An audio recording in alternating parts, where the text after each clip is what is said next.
Баршаңызға сәлем. Бүгін сіздерге тез дайындалатын банофи пай пирогының рецебімен бөліскім келеді. Пирогымызды дайындау үшін бір ыдысқа ұнымызды електен өткізіп саламыз. Үстіне қант ұнтағын қосамыз. Кішкене шым тұз қосып, мұздатқыштан алынған сары майымызды үккіштен өткізіп аламыз. Одан кейін жұмыртқаның сары уызын қосып, қамыр илейміз. Қамырымыз қолға жабыспау керек. Енді қамырымызды целлофанға салып, 30 минутқа тоңазытқышқа қоямыз. Пирогымызды пісіретін формамыздың ішіне пергамент қағазын төсейміз. Менің формамның размері 24 см. Қамырымызды осылай қолымызбен жайып шығамыз және бортегін жан-жағын жасаймыз. Қамырымыздың бәрін жайып болғаннан кейін шаншқымен жайлап тесіп шығыңыздар. Енді алдын ала қыздырылған пешімізде 180 градуста 20 минут пісіріп аламыз. Суыған қоржымыздың үстіне вареный сгущенкамызды бір келке етіп жағып шығамыз. Бананымыздың сыртын ашып, видеодағындай етіп турап аламыз. Пирогымыздың үстіне қою үшін.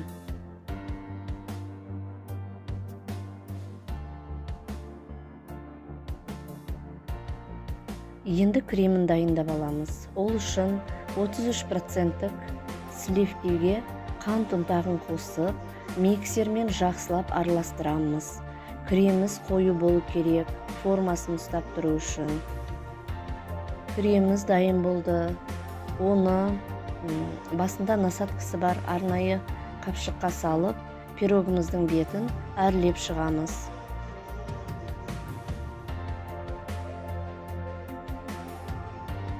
Пирогтың бетіне какао ұнтағын електен өткізіп, осылай сеуіп шығыңыздар. Міне өте дәмді, тез дайындалатын банофи пай пирогымыз дайын болды. Осы менің рецебіммен дайындап көріңіздер. Қалай шыққанын комментарийға жазуды ұмытпаңыздар. Ас болсын. Сәлем баршаңызға. Бүгін сіздермен Ташкент палауының рецебімен бөлісейін. Палауымызға қажет азық-түліктің мөлшерін мен видео астына қалдырамын. Сіздерге ноқат пен мейіз қосылған палау ұнайды ма? Егер ұнаса, комментарийге жазыңыздар. Біз ең бірінші ноқатымызды түннен жуып, жібітіп қоямыз.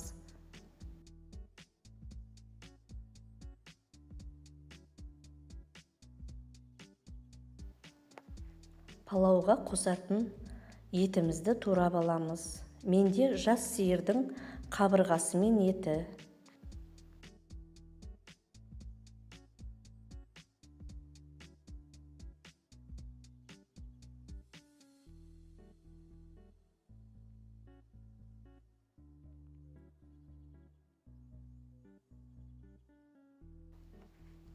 Пиязымызды турап аламыз.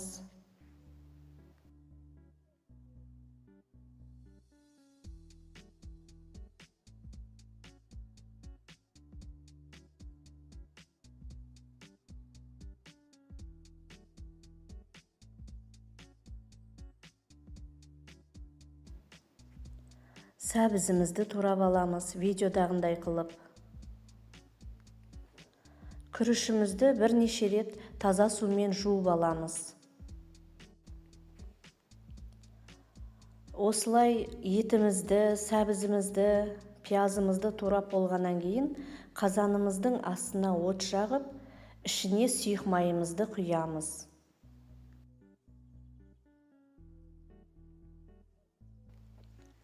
Майымыз қызғаннан кейін пиязымызды салып, араластырып қуырамыз.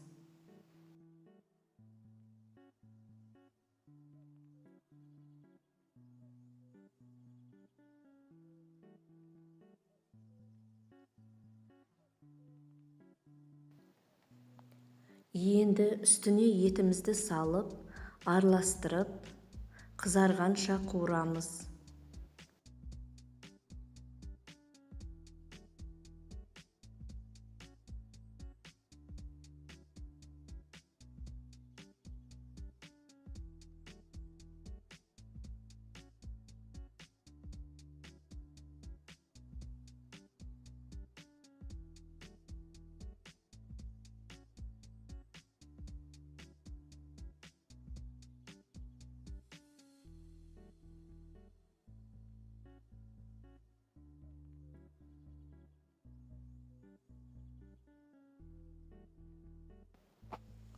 сәбізді салып,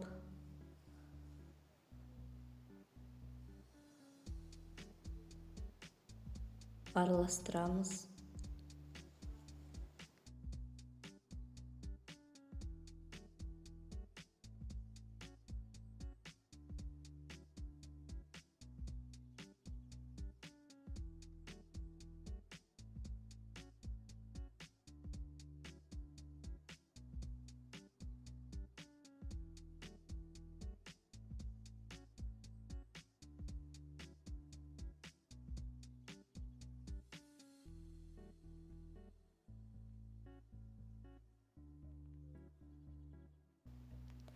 Енді үстіне жібітілген ноқатымызды саламыз.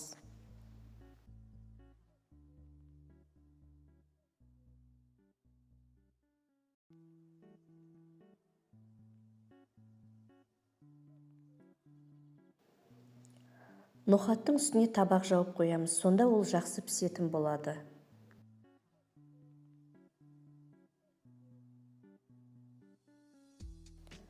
Өлшеп суымызды құямыз.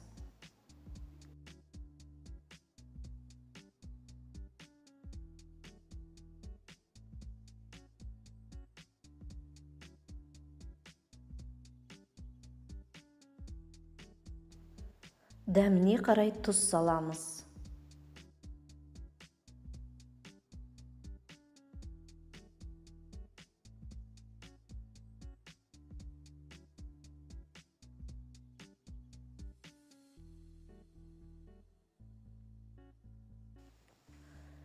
Күрішімізді саламыз.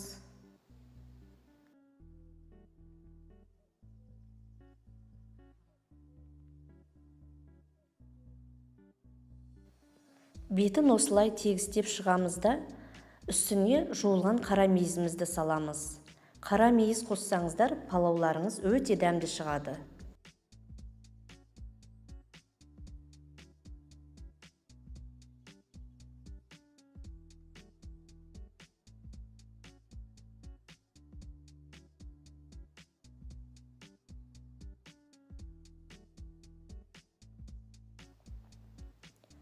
Енді осылай табақтармен бастырып қойып, палауымыз піскенше 30-40 минут бетін ашпаймыз.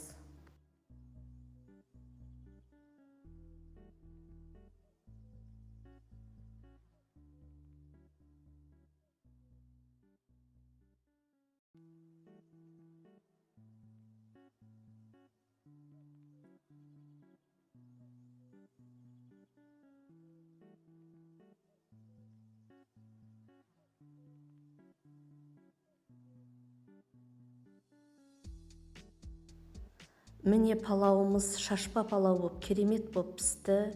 Бетін піскен жұмыртқамен және көкпиязбен әдемілеп әсемдеп қойсаңыздар болады. Және менің рецебіммен Ташкенттің ноқат қосылған, мейіз қосылған палауын жасап көріңіздер. Ас болсын.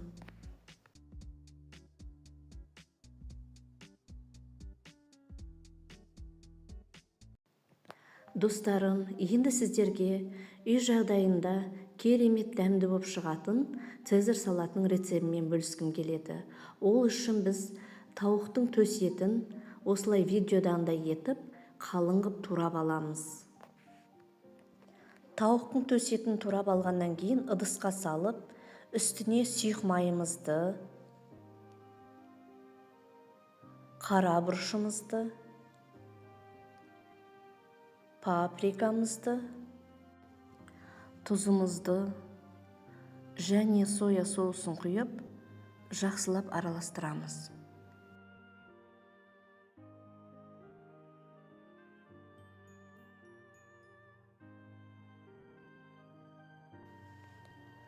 Тауықтың төс еті жақсылап маринадталу үшін 30-40 минутқа бетін жауып қоямыз. Енді біздің салатымызға кепкен нан керек болады. Ол үшін нанды 4 бұрыштап турап аламыз.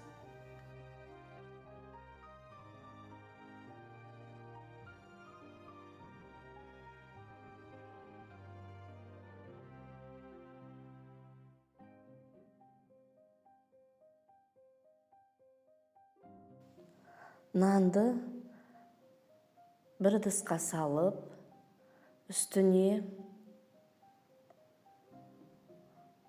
қара бұрыш, паприка және зәйтүн майын қосып, жақсылап араластырамыз. Пешіміздің табасына пергамент қағазын төсеп, осы нанымызды 180 градуста 10-15 минутқа қызартып кептіріп аламыз.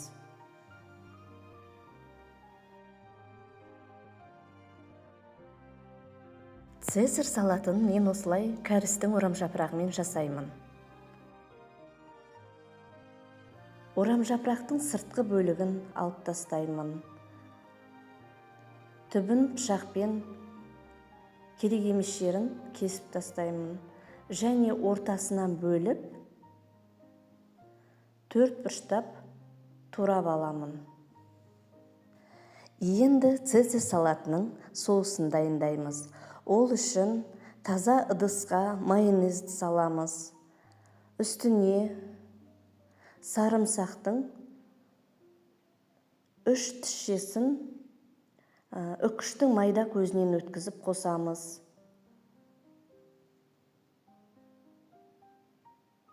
Жұмсақ қышаның 2 шай қасығын қосамыз.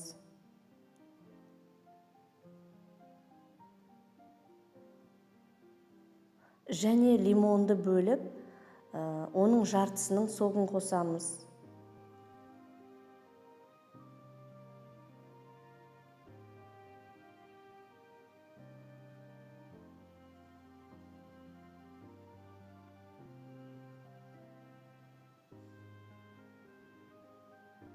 Және қара бұрыштың 1 шай қасығын қосып, жақсылап араластырамыз.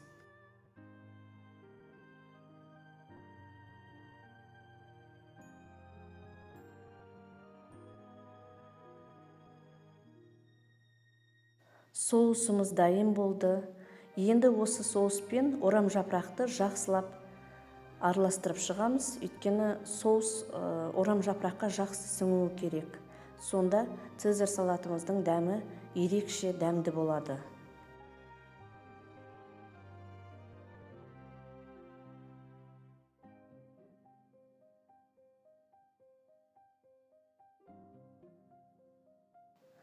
Табамызға 1 ас қасық сұйық май құйып, маринадталған тауықтың төс етін 2 жағын 5-7 минутқа қуырып аламыз.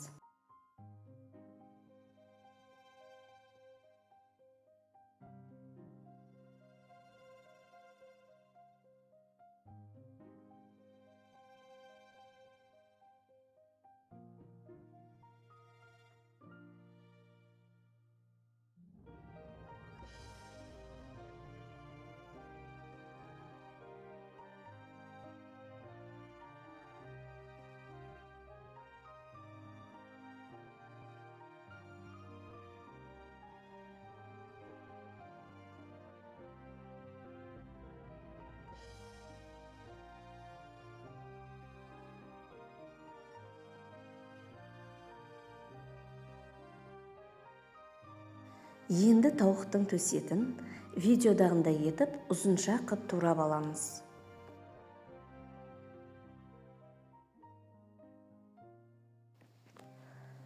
Цезарь салатына мен осындай қызанақ қостым. Егер сіздерде черри қызанағы болса, тіптен жақсы болады. Және бұл қызанақ үлкен болғандықтан мен осылай видеодағындай етіп турап алдым.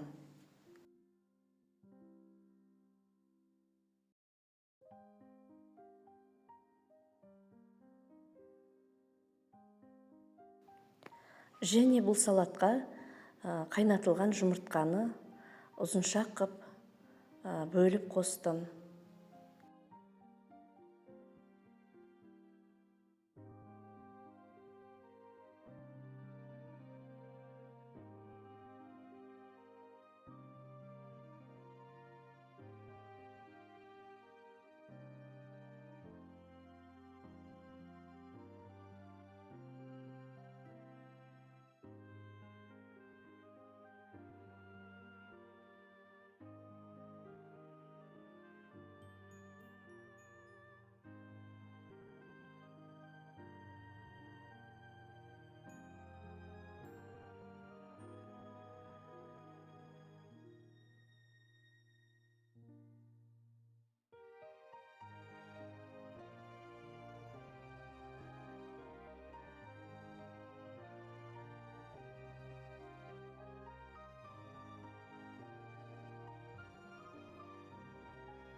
Міне достар, цезарь салатымыз дайын болды.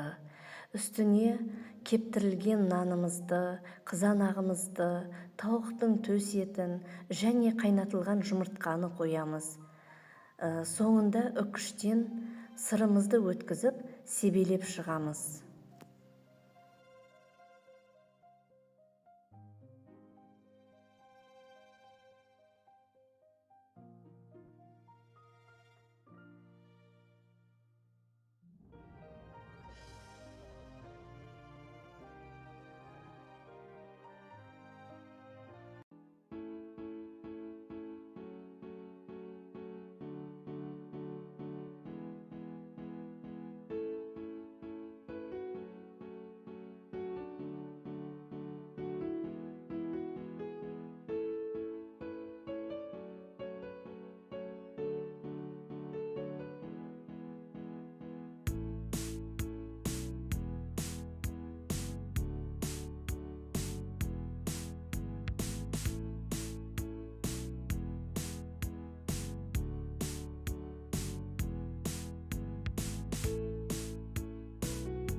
Сіздер пиццаны ұнатасыздар ма? Менің балаларым пиццаны өте жақсы көреді. Сондықтан бүгін сіздерге 5 минутта дайын болатын өте дәмді пиццаның дайындалу жолын көрсетемін. Пиццамызға керек ингредиенттерді мен осы видеоның астына қалдырамын. Ыдысымызға 2 жұмыртқамызды жарып аламыз. Араластырып, үстіне қаймағымызды қосып, майонезімізді қосып және ұнымызды қосып жақсылап араластырамыз.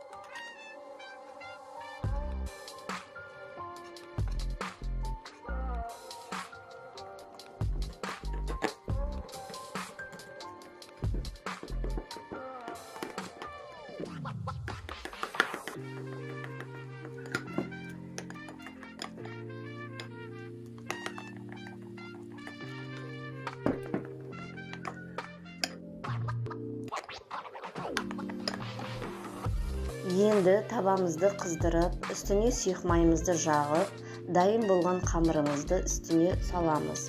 Және видеодағындай етіп жақсылап қалың жерлерін жұқалап, әдемілеп, жаймалап шығамыз.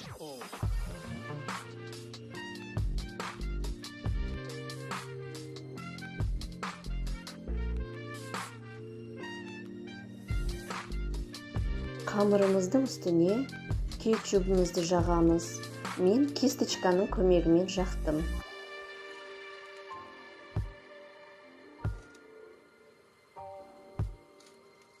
Кетчупты жағып болғаннан кейін үстіне жұқалап туралған шұжығымызды салып шығамыз. Шұжықтың үстіне қиярымызды қоямыз. Одан кейін қызанағымызды, содан кейін бетіне үккіштен өткізілген сырымызды сеуіп шығамыз.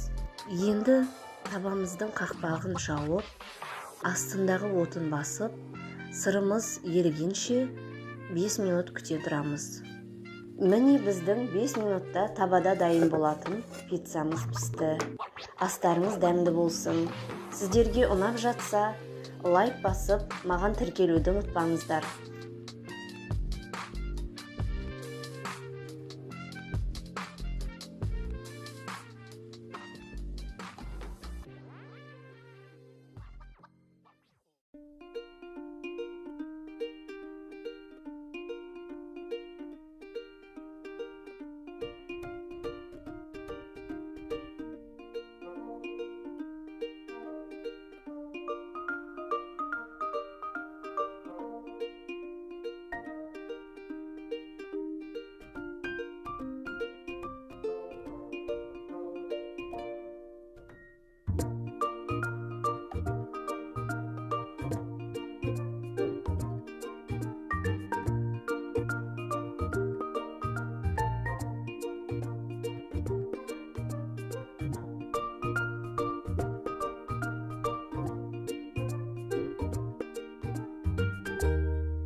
Құрметті менің достарым, көрермендерім, сіздерге менің видео рецептерім ұнап жатса, лайк басып, комментарий жазуды ұмытпаңыздар. Назарларыңызға үлкен рахмет. Сіздермен болған Жазира Сәбитқызы.